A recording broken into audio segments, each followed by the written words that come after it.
Bien, c'est parti. Alors, nous sommes toujours dans les vidéos sur Lazarus. Alors, j'ai fait une playlist là, on peut la voir ici. J'avais commencé déjà la semaine dernière. Voilà, il y a une série de vidéos et on est à la 4e vidéo en relation avec les supports de cours que j'ai mis en ligne avec les travaux dirigés corrigés. Alors, je réexplique un peu 2 secondes. J'ai fait un cours jusqu'en 2015 sur la programmation Delphi. Ensuite, c'est passé sous Python. Et récemment, tous les ans, j'ai fait mon petit ménage là, dans mes fichiers. Il y a un ménage de printemps, moi, c'est le ménage de janvier, tout simplement. Et je suis retombé sur ce que j'avais fait il y a 7 ans maintenant. Et je me suis dit, c'est dommage que ça finisse au fond d'un placard, au fond d'un répertoire, et que ça ne profite pas à tout le monde. Alors, c'est un cours que je faisais avant et je le faisais sous Delphi. Alors, très rapidement, parce que je l'ai répété plusieurs fois, ça. Donc, Delphi, c'est à la fois un langage, c'est du Pascal-objet, on peut le voir comme un Pascal-objet, et c'est aussi, en fait, un éditeur de développement intégré, voilà, qui est là. Très bien. Donc, à l'époque, on avait Delphi, on utilisait Delphi personnel et mes supports de cours sont là. Je fais très peu de CM pour le langage de programmation. C'est pour ne pas perdre de temps, tout simplement. La syntaxe, c'est le fond qui est important, pas la syntaxe. La syntaxe, on l'apprend facilement, tout simplement. Il faut qu'on ait les supports. Voilà, donc tous mes supports étaient là. Voilà, et les TD, je les faisais en TD comme d'habitude avec les étudiants. Comme je ne fais plus le cours et que je ne veux pas que ce soit perdu, que je veux que ça profite à tout le monde, je me suis mis en tête de reprendre mes TD, de les nettoyer un peu, d'organiser, voilà, pour que ce soit accessible à d'autres personnes que des personnes qui sont avec moi dans la salle de cours, et j'ai mis les corrigés. Et en faisant les corrigés, je les ai pris de Delphi, je les portais vers Lazarus. Voilà. Alors, c'est quoi Lazarus? C'est une sorte de Delphi libre, si vous voulez. Je résume ça très simplement, mais on peut le voir comme ça. Voilà. En fait, il y a 2 choses dans Lazarus. Il y a Lazarus qui est l'environnement de développement intégré, hein, un peu comme RStudio pour R. Et en dessous, il y a le compilateur, comme R pour RStudio, justement, hein, voilà, qui est Free Pascal ici. Alors, quel lien avec Delphi? Ça fait la même chose que Delphi en réalité. Donc, un programme qu'on arrive à avoir sous Delphi, on peut le porter sans problème sous Lazarus, quasiment tel quel. Voilà, mis à part des chouïas de différence, mais vraiment chouïas de chez chouïas. Donc, j'ai porté tous les corrigés sous Lazarus pour qu'on puisse les éditer. Donc, vous, si vous voulez les reprendre, tout simplement, vous allez Lazarus, vous le récupérez, qui est multiplateforme. Donc, si vous êtes sur Linux, vous pouvez travailler sur Linux et vous récupérez les corrigés qui sont là. Alors, comme je ne suis pas avec vous dans la salle informatique pour vous guider, pour vous aider et tout ça, voilà, je me suis mis en tête de faire des vidéos. Voilà.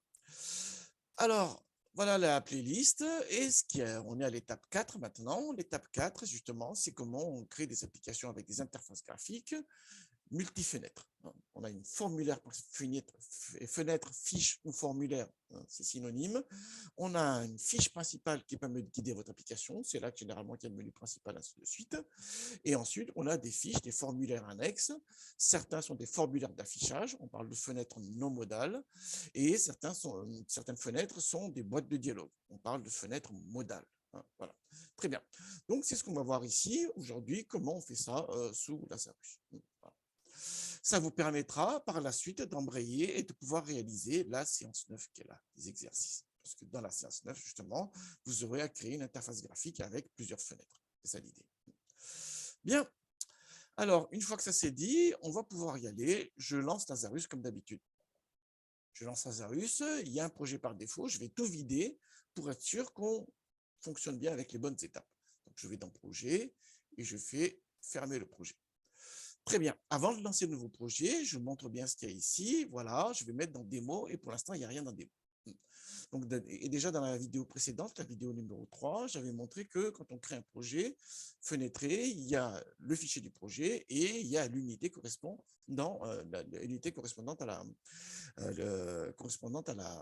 au premier formulaire qu'on a créé. Allons-y alors. Nouveau projet, voilà, une application.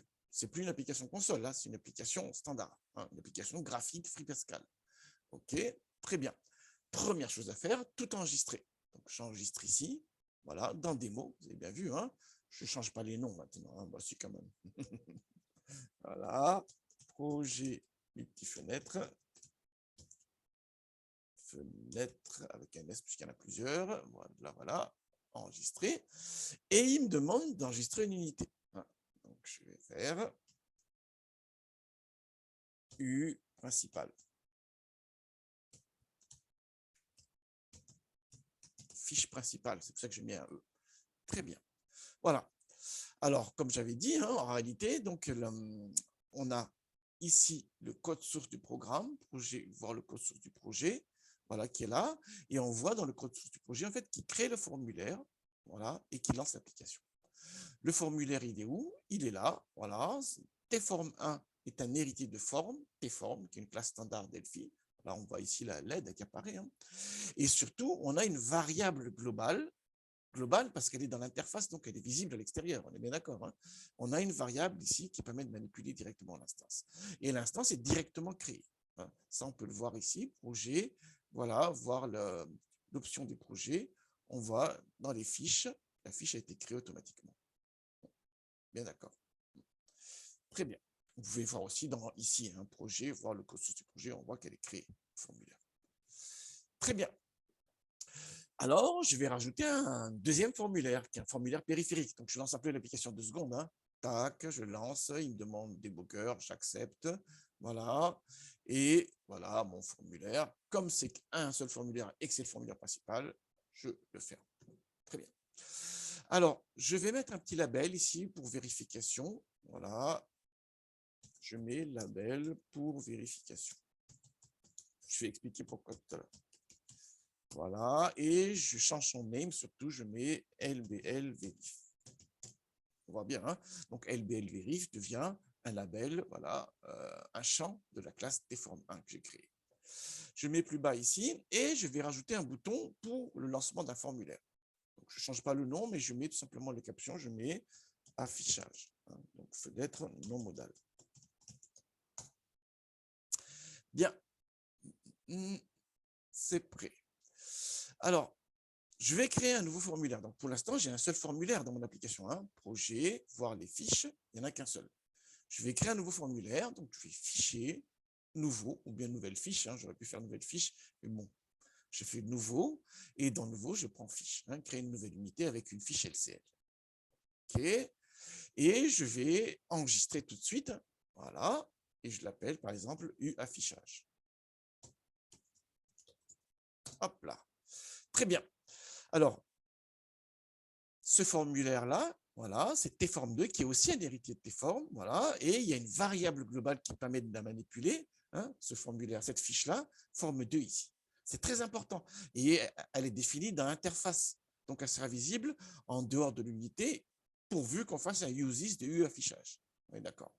Si je regarde très rapidement, vous avez bien vu, hein, là, vous avez le projet, là, c'est l'unité du formulaire principal, et là, c'est l'unité du formulaire d'affichage. Bien, qu'est-ce que je veux alors? Je veux que quand je clique ici, voilà, ça va faire apparaître le deuxième formulaire, qui s'appelle forme2. Voilà ce que je veux. Donc, je reviens dans U principal, hein, voilà, je vais là, et je vais dans l'événement, on clique, et je vais programmer ici. Sauf que quoi? Si je mets forme2 là, je mets forme2, point, il ne sait pas ce que c'est. Il ne sait pas ce que c'est parce que l'unité U affichage n'est pas importée ici. Donc, je vais l'importer. Alors, l'importation, je peux le rajouter ici, mais comme je n'en ai pas besoin ici dans la partie en fait, interface, il vaut mieux le mettre dans implémentation.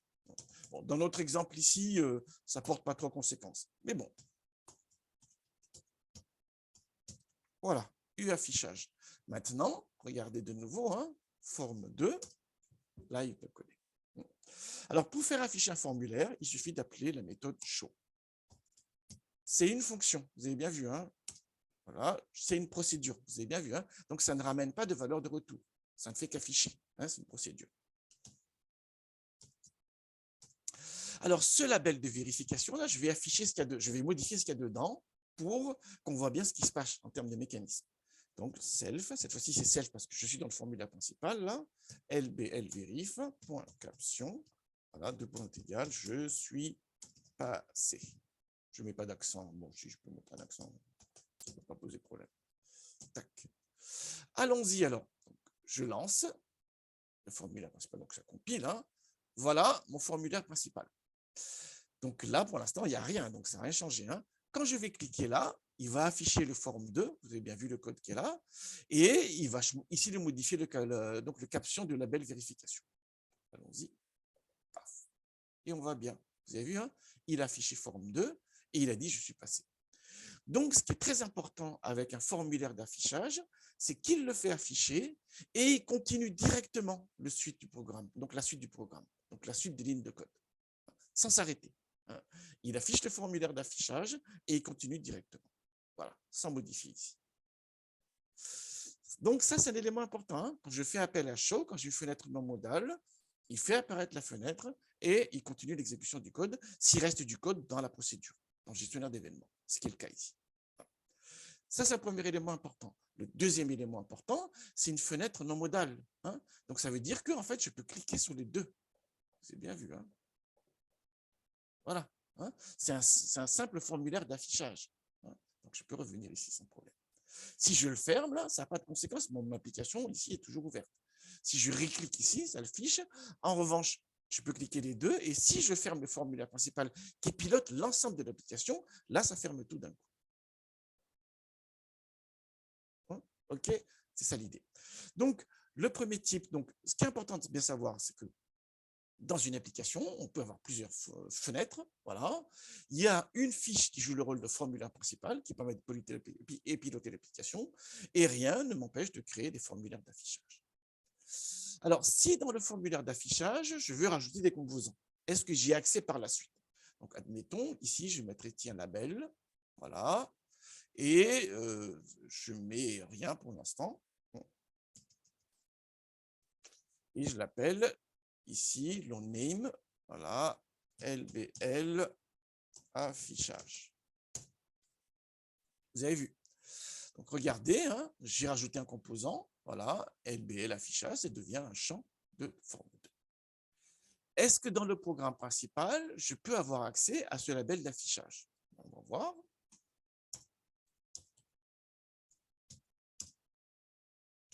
Hop, hop, hop, et voilà, point caption, de point égal, coucou. Bien. Voilà. Et ensuite, je show et voilà. Tac, tac. Et on a bien mon coucou. Il y avait 3 points de suspension avant, mais d'accord. Hein. Voilà. Je peux fermer et je peux fermer. Donc, on a bien accès. Alors, vous me dites, oh, mais pourquoi il l'a fait avant? Je le mets avant, je le mets après, c'est pareil. Parce que je fais chaud, et quand je fais chaud, voilà, je continue l'exécution. Donc, si ce code-là, je peux le mettre avant, c'est ce que j'aurais fait de manière naturelle. Mais si vous le mettez après, ça ne tire pas conséquence ici. Ça ne tire pas conséquence ici. Regardez, hein. Paf. Voilà. Attendez 2 secondes, hein, j'affiche bien, regardez bien. Hein. Il y a 3 points de suspension là pour l'instant. Je lance, tac, et là, effectivement, il affiche bien le coup. Donc, show fait apparaître le formulaire d'affichage, la fenêtre modale, et ensuite il continue l'exécution, et c'est pour ça que le coucou est passé. Donc, c'est un premier type de fenêtre possible, de fenêtre périphérique, si vous voulez, c'est le formulaire d'affichage. Alors maintenant, je veux créer ce qu'on appelle une boîte de dialogue, c'est-à-dire une boîte, c'est une fenêtre modale cette fois-ci, que quand je le fais afficher, voilà, il y a des choses, j'attends que l'utilisateur ait rentré quelque chose et validé, et là seulement, oui, je continue l'exécution. Comment je peux faire ça? Alors, en fait, c'est toujours une fiche. C'est toujours une fiche qu'on va créer. Donc, je continue comme tout à l'heure, mais c'est l'appel qui va changer. Regardons. Fichier, nouveau, hein, voilà, fiche, tac, et je l'appelle uDialogue. Qu'importe le nom. Hein. Voilà, c'est surtout forme 3. Et voilà, c'est un héritier de tes formes toujours. C'est un héritier de tes formes toujours. Bon, très bien. Alors là, je vais mettre un petit zone d'édition, voilà, et je mets ED saisie. Voilà. Et dedans, pour l'instant, je mets rien. Donc, je mets où ça? Il est où le rien? Il est dans texte, en fait. Tac. Voilà. Bien. Qu'est-ce que je veux? Je veux que dans le programme principal, je vais rajouter un deuxième bouton pour la boîte de dialogue. Voilà. Paf.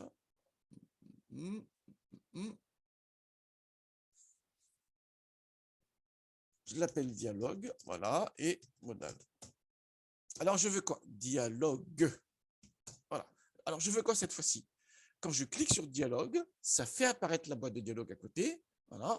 Et tant que ce n'est pas fermé, ben, j'attends. Et c'est après seulement que j'exécute. Prenons un exemple, c'est mieux. Hein. Regardez, donc je fais comme tout à l'heure. Donc là, typiquement, si je veux faire appel à forme 3, il faut que j'apporte l'unité d'abord. Donc je rajoute uDialogue. Eh bien, uDialogue. Dialogue, je ne l'ai pas mis là. Je l'ai mis comme ça. Bien. Une fois que ça fait ça, donc je fais comme tout à l'heure, forme 3. Voilà. Je fais show dialogue cette fois-ci. Ah, show modal, non. Show modal. Show dialogue, c'est dans un autre langage. Très bien. Là, ce qui est important, c'est bien voir c'est quoi? C'est regarder. Regardez, maintenant, c'est show modal, c'est une fonction qui renvoie à un entier. Donc, la boîte de dialogue qu'on doit afficher, là, doit renvoyer une information que nous allons post-traiter après. Bon, on ne fait rien pour l'instant. Show modal. Et je fais comme tout à l'heure. Je mets ça. On va voir que c'est exactement la même chose. Hein. J'ai créé un formulaire comme tout à l'heure. Je n'ai rien changé. Sauf que ici, je fais appel à show modal et non pas show. C'est ça la différence. Regardons déjà ce que ça donne en termes de comportement. Voilà, donc ça lance. Très bien. Quand je clique ici, paf, vous avez vu, ça n'a rien changé. En fait, il fait apparaître formulaire 3 avec show modal. Donc, pour le coup, là, c'est la même action que show. Mais à la différence de show, il attend une réponse et il bloque l'exécution. Donc, c'est pour ça qu'il n'a pas exécuté cette ligne de code qui est là. C'est pour ça qu'il ne l'a pas exécuté. Bien. C'est quand je le ferme seulement qu'il est passé. Vous avez bien vu, hein? Je vais relancer.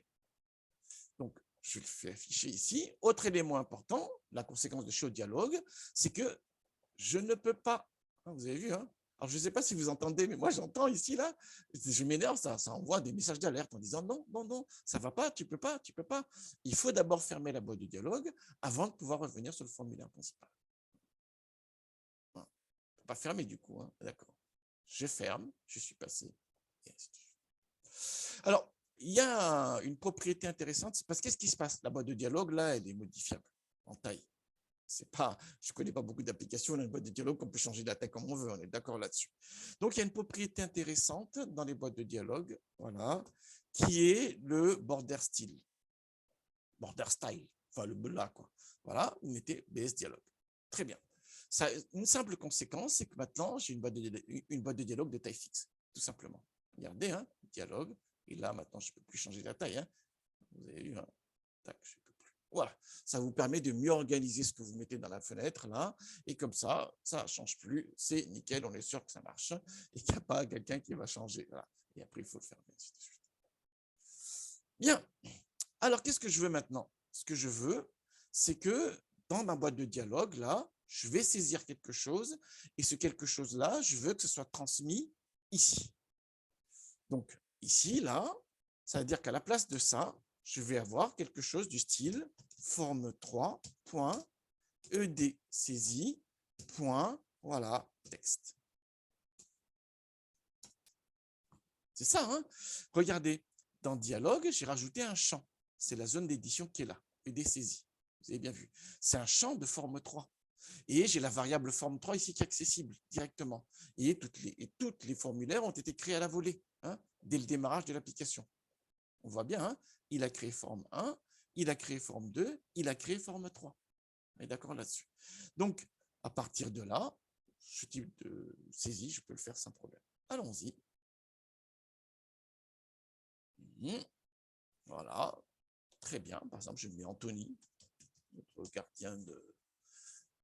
gardien préféré. Hein. Voilà. Je clique Anthony et quand je ferme, tac, l'Anthony récupéré. Très bien. Alors bon, c'est bien ça, mais parfois, quand je fais une boîte de dialogue modal ici, si je mets, je ne sais pas, Lucas, voilà. Très bien, quand je ferme. Voilà. Alors, OK, donc on voit très bien que ça marche. Mais quand même, il y a quelque chose qui ne va pas. C'est que ce serait pas mal qu'on ait ici un bouton de confirmation pour me dire je valide la saisie et ici un bouton d'abandon. Ou bien que s'il clique ici, à ce moment-là, ça veut dire qu'on a abandonné. Hein, voilà. Comment on peut faire ça? Alors, il suffit d'utiliser les boutons. C'est ce que je vais faire maintenant. regardez, donc ça c'est la zone de saisie, je le laisse là, hein, et je vais rajouter un bouton pour OK et un bouton pour le cancel. Donc là, je mets une caption, hein, je mets valider, voilà, et là, je mets abandonner. Voilà. Qu'est-ce que je veux? Ce que je veux maintenant, c'est que quand il clique sur valider, ça valide effectivement la saisie et du coup, dans le formulaire principal, je récupère ce qu'il y a là. S'il clique sur abandon, ça veut dire que ça ne valide pas la saisie et dans le formulaire principal, dans le label vérif, je vais afficher abandon. Voilà. Comment je peux gérer ça? Alors, une tentation, c'est quoi? C'est de programmer le clic qui est là. Voilà, de programmer le clic qui est là. Et comme forme 1 est une variable globale de l'unité 1, je peux y accéder ici. Mais ce n'est pas la bonne idée parce que c'est comme ça qu'on est obligé de faire des appels croisés entre unités. C'est possible, c'est possible. Si on les met dans l'implémentation, c'est possible, mais on s'y perd rapidement. En réalité, ce qui se passe, c'est que sur chaque bouton qu'on met, on peut lui faire émettre un message qui est renvoyé par le formulaire, par la boîte de dialogue. Si je vais sur valider, il y a une propriété qui nous intéresse, c'est modal result, qui est là. Modal result, en fait, si on définit sa valeur, ça permet de fermer la boîte de dialogue quand on clique dessus, c'est la première action, et ça renvoie donc le message qui est défini ici. Alors moi, je vais mettre MROK. Voilà. Donc, quand le gars là, il clique sur valider, ça ferme la boîte de dialogue et ça renvoie le MROK. S'il clique sur abandon, je veux que ça ferme la boîte de dialogue aussi et je veux que ça envoie cette fois-ci autre chose que MROK. MR cancel, par exemple. Voilà. Donc, la propriété modal résulte, de définir sa valeur, ça permet déjà de fermer la boîte quand on clique dessus, et ça permet aussi de définir le message qui est renvoyé. Vous avez vu, hein? Là, sur ce bouton, et dans le modal résulte, j'ai mis MR cancel, et sur le bouton, j'ai mis caption validée. Hein. Ce qui est important, c'est ce qu'on met, c'est pas le OK qui est important. Je mets ici le caption, il n'est pas important. Ce qui est important, c'est ce qu'on met dans modal résulte. C'est ce qu'on met là. Et il revoit bien le MR OK. Ça, quelles conséquences ça a dans le formulaire principal? On va exploiter le fait que showModal est une fonction. Rappelez-vous de ça, hein? ShowModal est une fonction qui renvoie un entier. Donc, je vais tester la valeur renvoyée par showModal. Ça veut dire quoi? Ça veut dire que ici, maintenant, je vais mettre un if, voilà, est égal mrok, send, voilà, et else. Je remets la même chose, mais sauf que je mets abandon. Alors, regardons le code. Hop là, regardons. Donc, j'exploite le fait que showModal est une fonction. Voilà, donc voilà, le showModal qui est là quand il l'appelle, il fait apparaître la fonction, voilà, et il attend, il bloque donc l'exécution de la suite du programme. Ensuite, quand j'ai cliqué sur le bouton valider, pour lequel j'ai mis un modal résulte de MROK, voilà, et ici cette condition va être vraie, et il va rentrer dans le zen pour faire la saisie. Si je clique sur le bouton abandon ou si je ferme sans cliquer, voilà, c'est autre chose que MROK qui est renvoyé, et à ce moment-là, il va dans le else qui est là. Voyons ce que ça donne. Paf. Donc, je lance là. Très bien. Dialogue modal. Voilà, un boîte de dialogue. Hein. C'est une boîte de dialogue, on est d'accord. Hein. Et là, je mets, qu'est-ce qu'on a comme Bruno. Un Brésilien qui joue très bien au foot. Très bien. Voilà. Si je clique sur abandon, ça met bien abandon. Si je fais voilà, et cette fois-ci, je mets Maxence, par exemple, un excellent joueur milieu de terrain également, que je clique sur valider, regardez, tac, on a bien le Maxence qui va bien ici. C'est bien vu. Hein. Le formulaire d'affichage, lui, fonctionne toujours comme d'habitude. Hein. Il ne change pas. Lui. Et voilà. Et si je réplique ici, voilà. Donc, l'objet est déjà créé par défaut. J'accède directement à la variable globale ici. Hein, et je clique sur abandon cette fois-ci. Hein, ou que je ferme ici. Si je ferme ici, ça renvoie notre message autre chose que OK en tous les cas. On a bien. Voilà. Bien. Alors, tout ça pourquoi? Parce que dans la séance 9, là, vous allez créer une application assez conséquente cette fois-ci. Là, j'en ai mis des tonnes. Hein, voilà, où vous aurez justement à créer plusieurs fiches dans votre application. Certaines fiches seront des formulaires d'affichage, d'autres fiches seront des boîtes de dialogue. C'est expliqué ici en détail. Voilà, je vous demande de rentrer des listes de voitures avec des boîtes de dialogue de saisie, et ainsi de suite. Ah, il y a de quoi faire là. Il y a de quoi faire et tout ça. Et bien sûr, le corriger sous Lazarus, il est là. Vous pourrez le récupérer. Il y a même l'exécutable, donc vous pouvez le lancer. Hein. Parce que n'oubliez pas que nos fichiers sont compilés. Hein. Voilà. Hein. Donc, on a un exécutable qui peut fonctionner en dehors je vais fermer là, tiens. Regardez, je ferme tout ça, je sauvegarde tout quand même. Voilà. Et tac. Et je peux lancer mon application. Voilà. Formulaire ici. Et dialogue. Il y a qui joue bien aussi je ne sais pas. En tout cas, lui, j'aime bien. Voilà. Et quand je fais valider, on a les résultats, ainsi de suite. Voilà. On a un compilateur et on a un exécutable. Voilà. Bah, excellent travail à tous.